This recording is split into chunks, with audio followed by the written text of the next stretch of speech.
Good morning, everybody. It's about 5 right now. Kind of feel a little bit better today because I kind of turned my mind off about what's happening at the border. I found myself digging and scrolling and digging and scrolling, just trying to find answers, just like everyone else. And the more that I dig, the more that I dug and scroll, the more stressful that I became. And yesterday, I finally just said, you know what? Whatever happens is going to happen no matter what. We can't control it. We can't stop it. It's going to happen no matter what. The only thing we can do is work around it. That's it. So I appreciate a comment from one of the subscribers. He was telling me the best thing to do is just move on and pay attention to your daily life. Take care of the kids, take care of the wife, take care of the business, And he's right. It's true. No matter what happens, just let the military handle it and continue on with our daily lives because that's their job, and our job is to continue living. So everybody has a role that they have to play, right? So the military has a role to defend the border, and our role is to trust them and just continue on with our daily lives. That's the best way that we can do to keep the Cambodian economy moving forward. So thank you for that advice. There's been a few, well, not a few, but a lot of people that's been commenting on most of my videos, and I really appreciate you guys because when I first started this, I was just putting out videos just to share, like positive things about Cambodia, and I'd get like, 10, 20, 30, sometimes 50 views, The most that I got when I first started was like 80 views, and I was like, oh, wow, and I was impressed by that.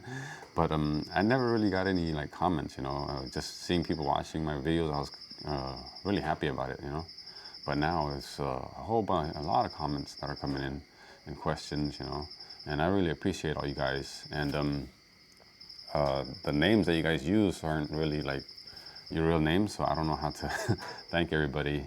Also, I wanted to share my view of how I look at YouTube, right? YouTube to me is a platform where you can share information and share ideas. And me, I use it, before I used to use it just to listen to music. Then sometimes I have questions like how to fix things, like something on my car. And it's useful, it's a tool that you can use to, figure things out, like how to fix your car, like mechanical problems. Instead of bringing it to the mechanic shop and having them lie to you, you can, better prepare yourself just in case you need to know, like, okay, what's wrong with this, And then you take it to the mechanics and they'll tell you there's something else wrong with it. But yeah, I see it as a tool to better prepare yourself and a place where you can share a lot of information. And I have been getting some comments from people who are also YouTubers, and they do vlogs also, especially with the same topic about Cambodia, right? So one is a rock star, Jack Hong, I think. Rockstar Jack Hong. He's in like California. Younger guy. He does the same thing. He was here visiting not too long ago, and he told me that he watches my videos, and I'm like, whoa, So man, not just him, but all you guys, every single one of you that watch my videos, I'm impressed. I'm flattered. Then another person texted me yesterday made a comment yesterday. Reboot my life. He said he watches my videos also, and I'm like, whoa, I watch you because I feel like you have more information than me, but you're telling me that you're learning from me. But I think the most important thing is that we're sharing information and we're learning from each other. So I really appreciate that, and this is something that's happening to me by accident, something that I did not plan to happen. So we're just gonna continue and adapt, right? That's what life is. You have to continue and you have to adapt. So I don't mind. Thank you so much. And there's also Cambodian French woman that's been commenting a lot. She's been making a lot of comments on my videos, and she's been contributing to, like she's giving a lot of infos and facts, and I really appreciate it too. But I don't know how to pronounce her name because it's in French. But yeah, thank you. Let's see if I can try to, okay, Cheskahina. Her name is Cheskahina. And I checked her out. You guys can check her out too. It looks like she's a singer. She does like music and stuff, but she's French. Sounds pretty good, you know. She's Khmer French. So Chez, Chezkahina.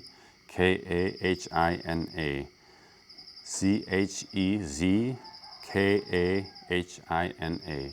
So you guys can check her out and check out her music, man. French Cambodian. She's been making a lot of comments, and I really appreciate her too.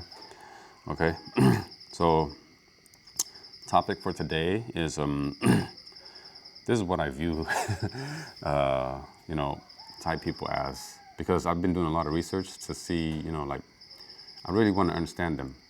I really want to know like what drives them, what makes them, you know, do what they do, and why do they do it, you know?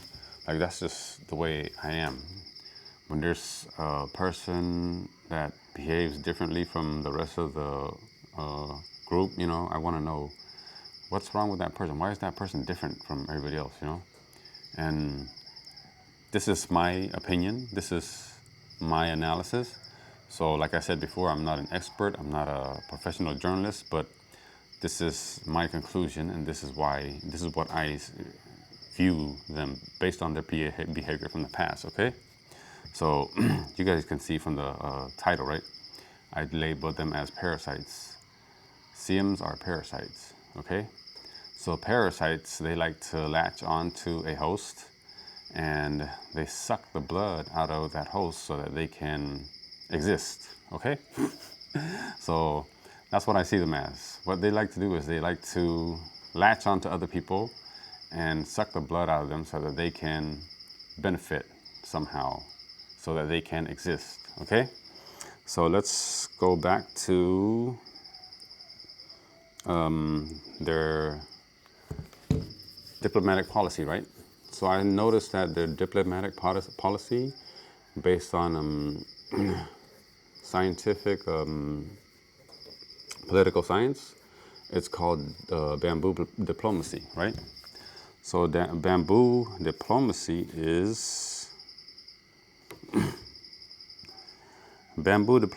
bending with the wind, right? Bamboo diplomacy. Thailand's actions are typically characterized by a long-standing strategy of pragmatism and political maneuvering to preserve national sovereignty and avoid colonization or destruction by larger powers. This approach is often described by political scientists as bending with the wind or bamboo diplomacy. So bamboo, you can see that it's very strong, but it's bendable, right? And they like to bend with the wind. So wherever they see there is a stronger or more dominant host, they'll latch onto that host just so they can survive. So what happened with let's see, during the Franco-Siamese War, right? When France invaded and started fighting, right? They were going around colonizing Southeast Asia, right? Went through Cambodia, Vietnam, Laos, you know, and next was Thailand. And once Thailand saw that they were coming in and they were trying to get colonized, they were trying to colonize Thailand, they gave up and said, you know what, here's these provinces, you can have these provinces, right? Cambodia, Battambang, Sistraphan, and Siem Reap, right? They did whatever they had to do to survive. That's what they did, right? But soon as World War II started, when World War II started, the Japanese started to invade, right? They started to invade Southeast Asia. Once they came through, they went through Vietnam, Laos, Cambodia, and then when they got to Thailand, they fought for like 5 hours, and that was it.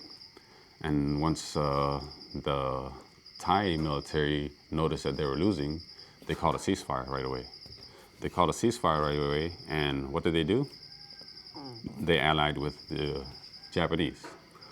And what they did was they allied with the Japanese, and then they gave them a free route to, you know, go through Thailand so that Japan can go into Myanmar. So you can see there's a pattern with them. They like to latch onto the higher power, the dominant state during that time, and then they'll just piggyback ride, you could say, so that they can survive. Okay, and they tried to take back what is that? They did take back Battambang, Siem Reap, and Sisophon, because Japan, they were tough, man. They were strong during World War II, right? So they allied with Japan during that time. And once the war was coming to an end, Japan, they pretty much lost to America. So Thailand, seeing that Japan was going down, they started what do you call that? Giving a lot of information, like spying and stuff, to America. It was what was that called? The People's Party or something like that. I don't remember exactly the name, but I was doing some research about that yesterday, and that party is still around today. But that party was the one responsible for working with Americans. Okay, so as soon as the war ended, they switched sides right away. They switched sides right away to make sure that they would not be punished for what happened during the World War II, because they sided with Japan. So because they worked with the Americans during that time, they were able to be forgiven, and they were given a seat in the UN because of that. They cooperated with the US. And then you could tell, whenever there's like a more dominant country that's starting to rise, they'll latch onto that country. Okay? So World War II, first they were with Japan, and then they went with America as soon as America was winning, right? So that's their diplomacy. Bend with the wind, bamboo diplomacy. Do whatever you can to survive, right? And then, let's see. So once the World War II was over, they had to give up Battambang, Siem Reap, and Sisophon again back to Cambodia, so that they didn't get punished and so that they can get a seat in the UN, right? So they'll do whatever they can to survive, okay? And since then, since World War II, they have been very, very close to the U.S., like very, very close. They've been participating in different wars, like such as the Vietnam War, right? They sent troops there to fight also, and they allowed American military operations to be launched from their country, okay? So, from ever since World War II up until now, right, they have been doing everything that the U.S. tells them to do, and they have been very close, right? But you can see, right, to this day, they're doing things that are most favorable to them, and they are bending with the wind. As soon as they see like a more dominant power come in, they start to bend that way, okay? So with this issue that's been happening, with the border issue, right? The U.S. has been deeply involved, like, with Donald Trump. You can see him coming over, brokering the peace agreement and everything. And Thailand, the trade partner, I think they trade more with China than they do with the U.S. now, okay? And with everything that they're doing, the U.S. isn't happy with what they're doing, especially since Donald Trump has brokered that peace deal and stepped in. And they pretty much, like, they feel like they're pressured and they can't do what they want to do, okay? And with them, they like to show off, they like to talk, like they like to brag about whatever they're doing that's good, So you can see on their social media, whenever something good happens, they're like just bragging, and it's all over the place, like, oh wow, look at this, look what we're doing, And to be honest with you, Cambodia right now is developing at a rapid pace. We're having infrastructure being built. There's a new airport that came along, and China is really close to Cambodia also, really close to Cambodia, because most of the investments that are happening right now are coming in from China, okay? So, Anotin, the PM, he's a clown, he's a puppet. He's not making decisions on his own. Somebody is telling him what to do and what to say. You can see him walking around with the voluntary military uniform, and acting like he's tough. He's barking, you know. So I guess yesterday he was barking about he doesn't need the U.S. He doesn't care about the tariffs. He's gonna do what he wants to do. He doesn't care about Malaysia. You know, he's just barking. You know, like he's a tough guy, and it makes you wonder, right? Like, why is he barking? Why is he talking so tough right now? And the king of Thailand is in China right now. So the king of Thailand hasn't been there. There hasn't been a monarchy who made a visit to China for over 50 years. This is going to be the first time that a Thai king is visiting China. Okay? So you have to wonder, right? Like, what's really going on? Okay? And based on their pattern of behavior in the past, whenever there's a more dominant power that's rising, they latch on to that power because they are a parasite. That's all they want to do. They want to make sure that they can jump onto the next host so they can suck the blood out of them and make sure that they get fat. That's what they're doing. So before the king went to visit China, Thailand extradites the owner of a Myanmar scam city based on China's request, right? So they just extradited this guy, Shi Zhejiang, Chinese national, right? He is responsible for like one of the biggest scam centers in Southeast Asia, right? He's operating in Thailand, and it's like between Thailand and Myanmar, right? So all this stuff about scam centers and all this stuff about, you know, like human trafficking, it's happening in Thailand, all right? It's not in Cambodia, okay? So this guy has been arrested and detained since 2022. So right now it's 2025, right? So it took 3 years for them to extradite this Chinese guy, okay? So before the king went to visit China, they extradited this Chinese national, this ringleader of the scam center, back to China, based on China's request. And now the king is over there trying to shift his allegiance from America to China, okay? So with this guy being sent back to China, who knows what's going to happen to him? The only thing I know is that he's going to go back to China and he'll disappear. So disappear, meaning he's still alive or not, nobody's going to know. No one is going to know, because you have to wonder, right? Like, why are there so many masterminds that are Chinese that are operating all across Southeast Asia? And it has to do with scam centers, you know? So I'll let you guys formulate your own conclusion on that. And why does China want them back so bad? Okay? Think about that. So, yeah.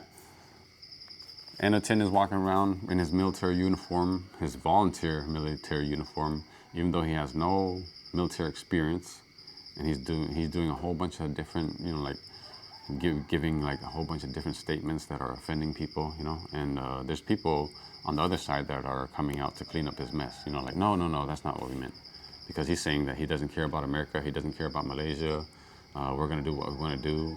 And he's talking about the military has the right to use force on Cambodia right now. He's saying all of this while the king is in China, you know. So he's focused on trying to get approval from the people so that he can get reelected or whatever, you know. So yeah, points that I talked about, right?